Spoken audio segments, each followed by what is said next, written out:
Thermosol dyeing machine is used to dye fabric from dark to medium shades.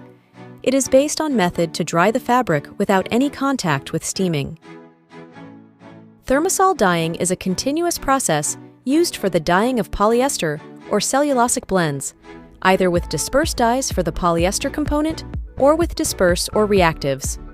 Under Thermosol, there is consistency in shade, production is high, value loss is minimal, and process cost is also less. Thermosol method is continuous method of dyeing machine. Here dyeing is performed at high temperature like 180-200 EC in a close vessel with respect to dye. Here time of dyeing should be maintained very carefully to get required shade and to retain required fabric strength. In Thermosol process, about 75-90% dye is fixed on fabric. After thermofixing, the unfixed dyes are washed off along with thickener and other chemicals by warm water. Then soap wash or reduction cleaning is done if required. Thermosol dyeing machine diagram